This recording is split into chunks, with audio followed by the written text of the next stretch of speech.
And from somewhere, Randy, deep inside of me, a place that I had never been to, was this overwhelming feeling of not fear. I'd had engine failures, I'd landed in difficult situations. It wasn't fear. It was a feeling of remorse that I had lived what many, by a standard that many would have thought the ultimate success, and that I'd never thanked the Creator if he existed. And so I raised my shaking hand to the setting sun and I cried out the first of 6 words, the first 3 of 6 words. And the first 3 words that I cried out was, God, forgive me. Forgive me. And it came, as I said, from a place inside of me I hadn't been to in a long, long time. And when I no sooner got the words out than I collapsed on the steering wheel and hit my head violently, and I was gone. The next thing I'm aware of is tremendous pain on my forehead, and I sit back up, and I'm in the truck, and I'm looking out, and I know time has passed because the sun is now on the horizon as it sets. And then the realization flooded through me that I have no pain. The pain is gone. I finally got it right. You have to take the whole bottle. And I slide out of the truck and I walk about 15 to 20 feet away, and I feel incredible. It's as though I've taken off a heavy, wet overcoat, and with it, the pain. And I feel like I'm 16 again, and I'm just overwhelmed and overjoyed. And I'm looking out at the setting sun. I can hear the birds. It's springtime. I can smell the grass. And I am just overwhelmed that the medication finally worked. And then I turn and look toward my truck. And I'm outraged. Someone is in my truck. Not only that, he has the audacity to be sleeping on my steering wheel. And so I turn to go over there and give him a good what for. Have you ever had a dream where you're trying to run from something and it's as though your feet can't move? And I realized that as hard as I tried, my feet would only move an inch or 2 at a time. And I'm stunned. Why? I feel so good. Why can't I just run over there and grab this guy? But I do make slow progress. And then I look up. And gentlemen, the realization that the man in the truck leaning over the steering wheel is no stranger. It is me. How can this be? I am here and yet I'm there. How can this be? And of course, being a guy that could fix anything, and in my arrogance, I immediately concocted a scheme that if I could just get over there and get back in my body, everything will be okay. And so I struggled to get over there, and I know it's me because my head is turned this way on the steering wheel and there's blood gushing from my mouth and nose. And I struggled to get closer, to get back into my body, but suddenly I began to rise. Now, as a pilot, I'm a good judge of altitude. And as I'm rising, I'm stunned because how can this be? And I look, and now I'm drifting slowly backwards, but rising continuously. And I can look down and see the bed of my truck, see my toolbox, and I'm stunned.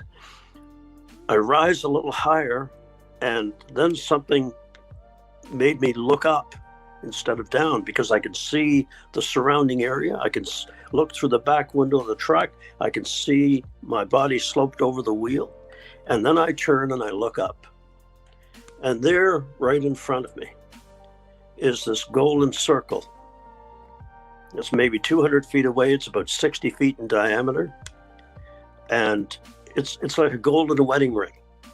And then suddenly the center of it filled with a golden light. And I had the impression that it swung inwards and backwards like the door of an old-fashioned safe. And immediately my body went into a reclining position of about 45 degrees. And I mean, unless you've lived under a rock in a cave, I think everyone has heard of the tunnel of light, but I never paid any attention to it. And suddenly I began to go forward toward this tunnel of light. And as I went through the ring, I could see what was an immense distance, and all of it covered with cloud that was golden, but a distinct path through the center. And it seemed, once I realized what this was, it was as though I had pushed the throttles on an L-1011 forward to achieve V1 on takeoff. And I felt this tremendous force of speed. And I went at tremendous speed into this tunnel of light, reclining backwards about 45 degrees. And to give you an idea of the speed, I could feel the stars streaming by, see the stars streaming by. I mentioned that in Baltimore one night when I was speaking. There was a young guy in the front row, and he said, sounds like the opening of the Star Trek to me. And that's a pretty good analogy. It was the stars streaming by. And I was terrified because being a technical person, always understanding why things were happening, wanting to learn, I was absolutely baffled. There was no rationale, no technical reason I could attach to this. And the other thing that I remember vividly was that when you're going fast, whether you're in your convertible or in a speedboat or on your motorbike, you hear the rush of the wind. You hear the noise of the air. Nothing. Complete silence. And yet the sensation of tremendous speed. And so, Jim, you just said you were in a kind of a place where you were kind of terrified and scared. Did you enter further into the light and immediately encounter Jesus or angels, or was there a darkness that tried to pull you in first? I suddenly became aware of a bright light at the end of the tunnel that was even lighter than the tunnel. And as I came toward it, I decelerated and came upright. And I find myself facing, I still don't know whether to call it a door or a portal. It's covered in mist. But I do know I have no choice because I sense that the tunnel is closing behind me. And so I stepped through this mist-covered portal and gingerly put one foot inside because I cannot see what I'm stepping onto, and felt something firm. I brought my other foot in. I look down, the mist starts to clear, and I'm stunned because I'm looking at the most perfect green grass I've ever seen. Each blade beautiful in its symmetry and its evenness. I now know what they mean by the grass is always greener on the other side. They're talking about heaven. And then the mist clears in front of me. I look up, and to my right, there's this beautiful mist lifting off this field, and the field is covered in flowers of so many colors, and colors that I have no name for. And I mean, I've traveled on every 52 countries in the world. I've been in the most beautiful places, and nothing compared to this. And I'm stunned by the beauty of it and the rolling fields, and it seemed to go on forever. And this beautiful vault of a darker blue sky than we're used to here on Earth, but no sun. because as a pilot, I was trying to orient myself, and I thought if I could find the sun, I know in my southeast, southwest, no sun. Everything seemed to generate a light that created this fusion of color. And then I swung my vision to the left, and as I left that beautiful vista on the right, the grass went from green to brown to black to scorched. And I was really taken by looking for the technical reason. Why would there be this dichotomy between these two vistas? And that darkness continued to the left and into what seemed to be a crevasse. And I guess I'm just naturally inquisitive. I made a few tentative steps to the left to see what was beyond this chasm. And as I looked down, and it was as though the walls of this chasm were covered with a shiny black coal, anthracite. And as I looked down, the first thing I saw was at the very pit of the bottom of this abyss was a fire, a red fire, as though you would glimpse a campfire in a distant valley. And but I was caught by the difference, and not only that, there was a sense of gloom, a miasma. I've learned a sense of dread. I think ever since we crawled out of caves, we've always feared the darkness. And so I started to turn away from this, but then something happened. The fire became greater at the bottom. And as I'm looking down, two things happened. The brightness of the fire increased, and I realized that down and looking sideways, it was as though a door had opened, a large door. And I could hear a sound for the first time. And the sound was the sound of two large doors being forced open on hinges that had not been oiled, and you could hear them screeching and so on, and just rusty. And of course that flooded more light, so I realized the light was coming from the side to the bottom. And then, to my utter amazement, something shuffled out of that doorway. The doorway was huge, and so was the creature that came out. And I'm looking down on it, and it appeared to have a form, large, round. It was on fire. Its body was on fire. Its head was squat on its shoulders, and it seemed to be searching around the bottom of this pit for something. And then suddenly it was as though it became aware of me, and it swiveled its head around and looked up at me. And fellas, I can tell you something. The look of hatred that I saw in its glowing eyes, not just for me, but for all of mankind, will stay with me forever. On top of that, there was an odor that came out of that pit, a sense of decay, a sense of all things bad, as I said, a miasma. And I turned because I couldn't bear to look at it. But just the second before I turned, it began to scramble up the sides of that pit. Now, for its size, it was large. It moved with an amazing nimbleness. And it crawled very rapidly up the side of that pit. And I scrambled backwards, falling backwards on my elbows, and it reared up out of the pit. And I was confronted by this creature, body on fire. Dripping saliva, and the most horrendous face. But the other thing was, there was screaming, and the screaming was coming not from its mouth.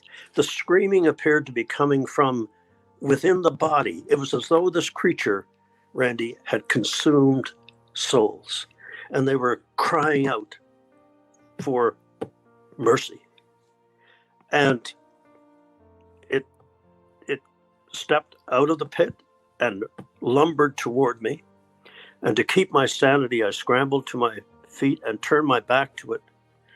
And remember, I said there's 6 words. I said the first 3, God forgive me. And then I turned and I turned toward the beautiful light, and I raised both hands, and this time I cried out the next three words that I had never prayed in my life. God, help me. Help me. And instantly, 3 points of light appeared in that beautiful cerulean blue sky, converging toward me.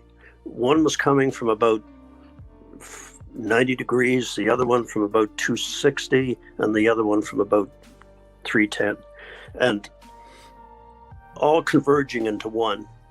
At the same time, this creature is behind me. And then, in addition to the screaming, I heard it speak my name. This creature knew me. It knew me. I wasn't that bad a person. I may not have gone to church, but I was not. What did I do to deserve this? All these thoughts were racing through my mind. And I gave to the poor if there was a tax receipt. But what did I do to deserve this? And it had a strange voice. It was in between a growl and a whisper. And I could hear it saying, Jim, we are here for you. We are here for you. Join us. Come to us. And I honestly believe that had I turned at that moment and looked into its face, I would have been snatched. But instead, I concentrated on this beautiful light coming toward me. And all of a sudden, the lights fused together, and I'm looking at this light traveling toward me, and the light washed over me. And at that point, I turned to look back. And Randy, when that light struck that creature, it screeched and screamed in agony and scrambled backwards like a rat running for cover. Darkness and evil cannot live in the light of God. It must not live in the light of God. And I turned back to look, and I might not have gone to church, but I knew what an angel was. And suddenly I'm looking at three magnificent beings coming toward me. Very tall, very elegant, silver, long hair, beautiful golden light, which was, as I learned later, a refraction of their golden wings that creates this, what we call a halo. It's the light on their silver hair from their wings when their wings are extended. And I remember being astonished because the feeling of love and peace and safety that flooded over me when just mere seconds before I felt all this hatred and evil toward me was truly overwhelming. And so they came right up to me, and the first one approached me. And of all the things that I will always remember about this incredible encounter were their eyes. Now imagine these creatures, these beautiful creatures, 10 feet tall, another one about 12 feet tall, and then the one coming behind dressed in warrior gear, truly a guardian angel. About 15 feet tall. So these are wonderful creatures. So the first one walks up to me and looks down at me. And the thing that I'll always remember are their violet eyes. Violet eyes. And then he spoke to me. And his lips didn't move. It was more than telepathy. He was in my mind and I was in his. And I say he or his. Look, I don't want to use the word androgynous, but they looked like the best of all of us. They had the gentleness of a female and the strength of a warrior, and just this incredible combination of everything that's good. And all of a sudden, I feel this wonderful arm come up and come around my shoulder, and And then I'm conscious that this magnificent, huge feathered wing came out around his arm, and he pressed me into his chest. And I looked up into those violet eyes, and I hear this in my mind, this beautiful voice that said to me, "Fear not, James, for we are your constant friends." And now, as you gentlemen probably know, whenever you get an email or a text or a letter from me, I always sign it, "You're a constant friend." And so there I am, cuddled up to something that I thought was just a myth, a legend. And I felt so safe and warm. And I have to tell you this, I know we're running late, but I have to tell you this. As I'm being hugged, I suddenly became aware of the incredible smell of warm tapioca. Now, bear with me. And I'm not here to start the Church of the Holy Tapioca. I'm not. But here's something you should know, because you will all experience this. God knows what a huge difference this is for us to encounter him and his beings. And so he gives us something that we loved as a child to make us feel we have come home.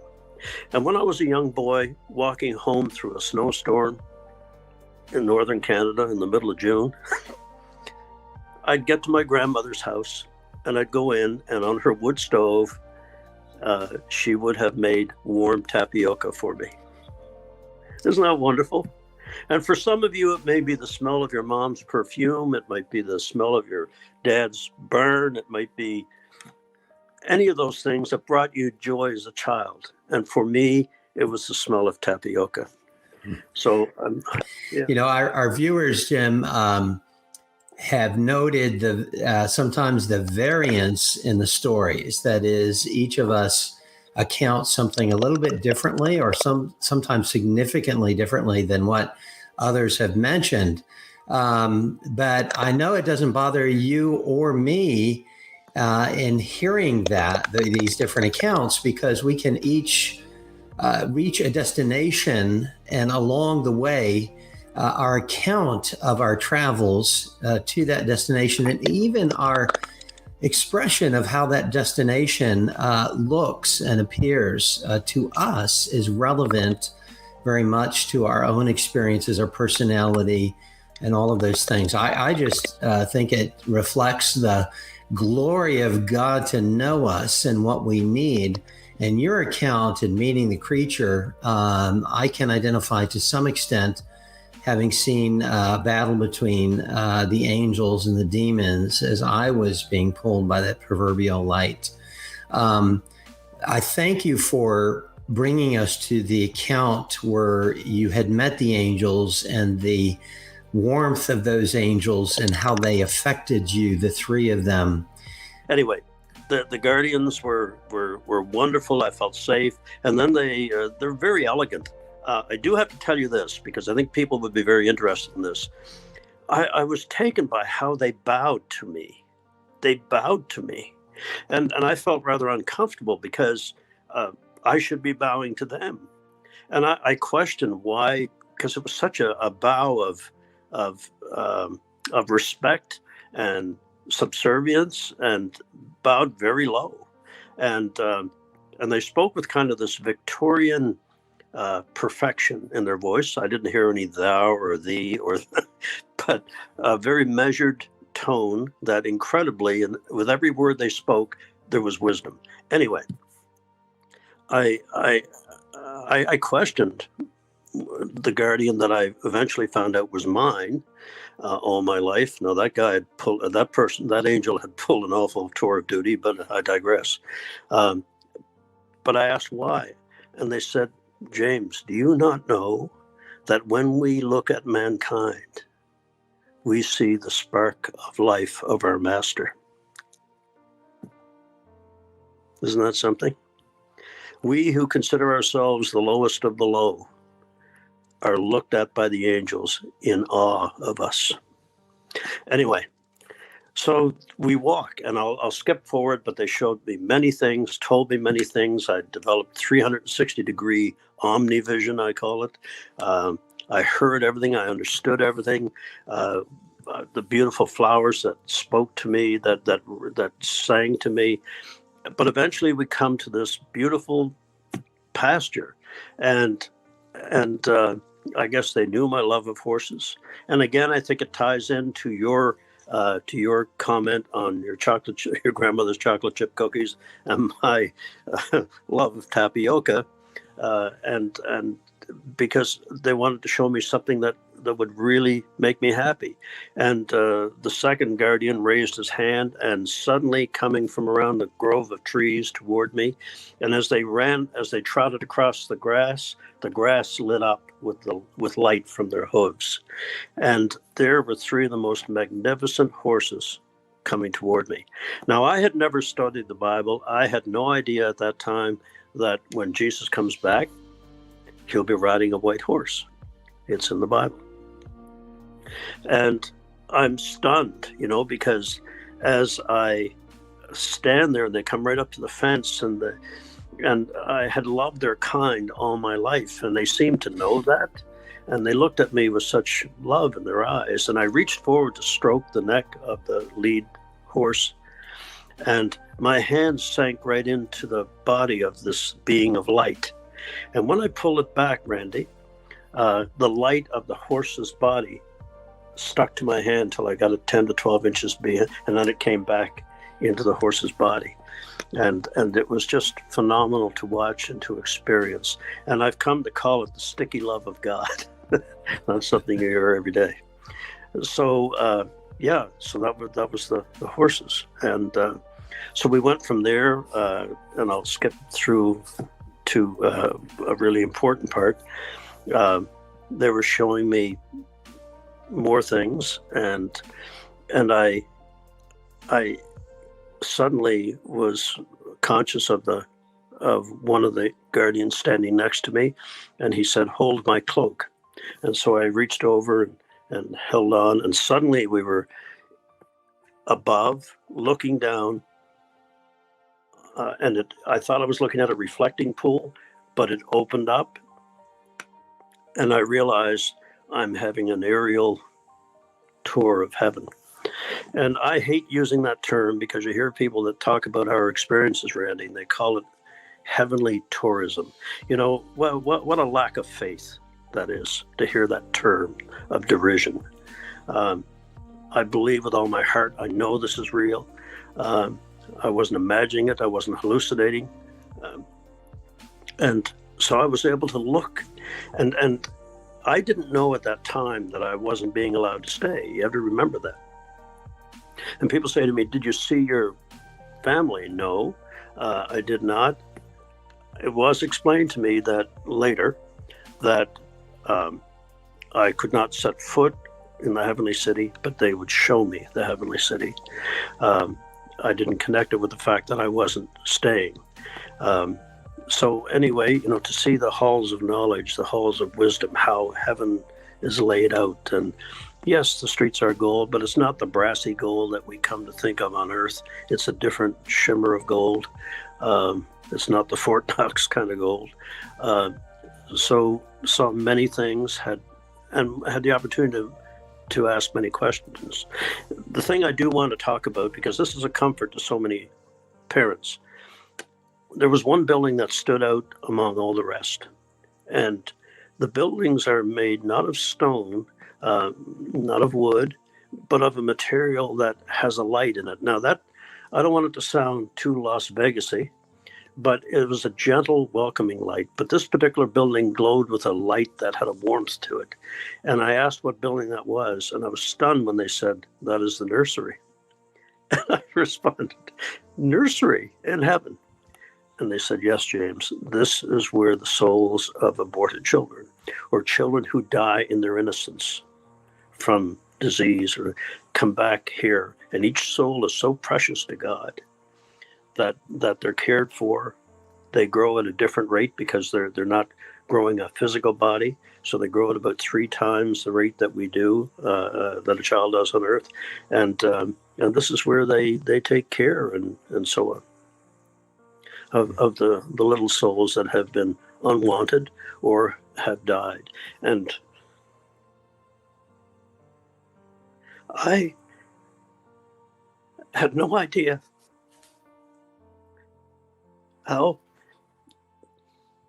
this part of the story would have such an effect on women who have lost children or who have had to have an abortion at a time in their life when they had no other option. And it's been a blessing to explain to these parents that their child lives. Their child lives. And so, anyway, getting right to the main event. After showing me much more, we came back to paradise, the ground of paradise, which was outside the walls, I learned. And I was looking once again at the horses, and I realized I hadn't seen my guardian for a while. So I turned to look for him, and I saw him, and he was about no more than maybe 40, 50 feet away on a small rise. And but when I looked, he was bent over, almost in a kneeling position, and was holding up a book. And facing him was a more magnificent figure than even the angels, but I couldn't see the face, you know, and it was in profile to me. Do you know how you drive down a hot road on a warm summer day and there's a shimmer on the pavement? There was this kind of shimmer covering the features of this magnificent being but clearly he was reading what the guardian was holding up.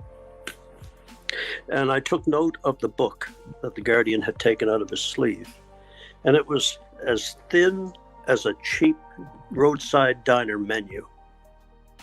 And suddenly the awareness came over me that what the guardian was holding was the book of my life.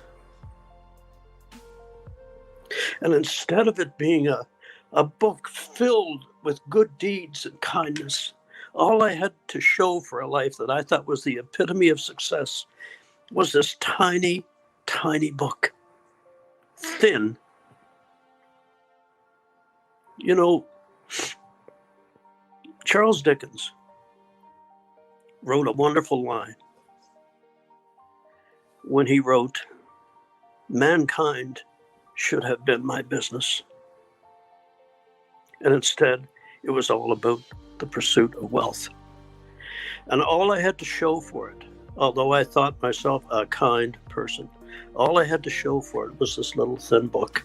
I am determined, fellas, that to live my life now, that when I go back, if they permit me to go back, when they open the book of my life for this chapter, they're going to need 3 angels and a forklift to get it open. You know? So anyway, I'm watching, and this figure is leaning forward, clearly intent on the little bit that's written in there, and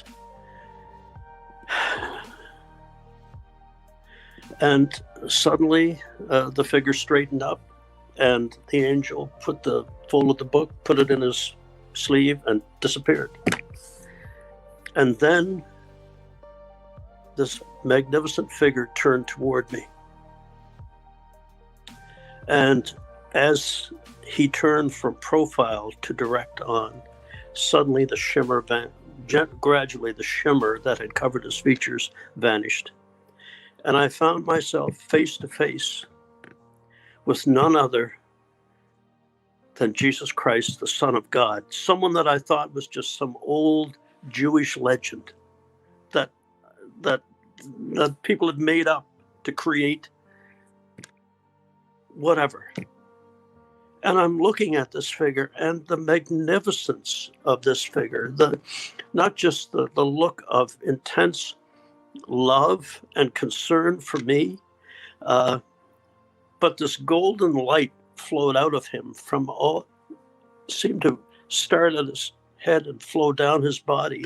And it was light that behaved like slow-moving water. It flowed off him, and it flowed down that slope. And I fell to my knees and tried to crawl toward him. I had to get closer. And it was as though I had finally come home, that I had found what I had searched for all my life. And I started to crawl toward him and to get closer. And then his eyes looked into mine. And when I looked into those eyes of gray and green and blue, I was lost in the love of eternity.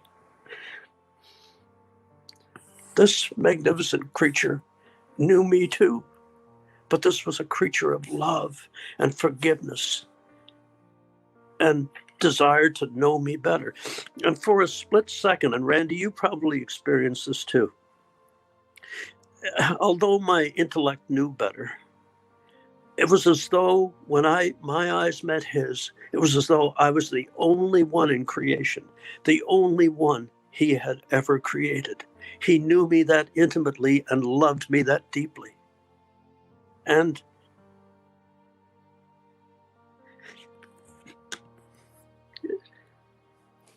it was a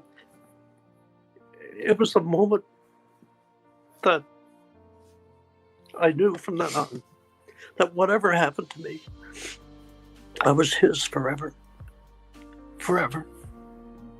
But I just wanted to be around him. And I tried to crawl closer to him, and two guardians appeared beside me and held me back. And I struggled free and continued to climb toward him. And suddenly he raised his right hand. And there was no mistaking what the gesture meant. He was still smiling in a gentle way, but this was a definite command to stop. And I remember the feeling inside of me of not being allowed to come closer. And I waited with, I don't know, bated breath, I guess, if I was breathing, but I was just completely enveloped in the love of his eyes. And then I guess I must have taken another step or two or crawled on my knees, and I heard all of a sudden he raised his hand even higher. And Randy, when he raised his hand, his cloak fell back, and I saw the remains of the crucifixion. And then he looked intently at me, and he began to speak to me. And people say to me, what did it sound like? How can I possibly, I attempt to, but how can I possibly be accurate? But suddenly I heard his voice, and with him, unlike the angels, which was more of a telepathy, not telepathy, but a mind thing, Jesus' face moved just as you or I would, speaking to each other. And then I heard the voice of the Son of God. And it stunned me that he knew my name. He knew me. And he looked at me with the gentlest of smiles, hand still raised, meaning to not come forward. And he said to me, James, my son, this is not yet your time. Go back and tell your brothers and sisters of the wonders we have shown you. And his hand slowly came down and crossed over his left. And I was overwhelmed with the fact that he knew my name. But more than that, I was now coming to the realization that I wasn't being allowed to stay, and I began to plead, I began to beg, please let me stay. This is what I've yearned for all my existence. I just want to be wherever you are. Please don't send me away. Please let me stay. And I remember saying this, please let me stay. I won't be any trouble. Can you imagine saying that to the Son of God? I won't be any trouble. But I was desperate. And suddenly two guardians appeared beside me and lifted me from the ground and turned me around and were carrying me back down the path. And I wrenched my shoulder away to turn to beg one more time to allow me to stay. And Jesus was gone. But standing exactly in the place where he had stood was this magnificent warrior angel that had greeted me. And all of a sudden, he began to expand. He grew even taller than 15 feet, and he put his wings out to their full magnificence. And they spread out and upward in this beautiful gold, and he was surrounded with light. And the message was clear that he was barring the way forward for me.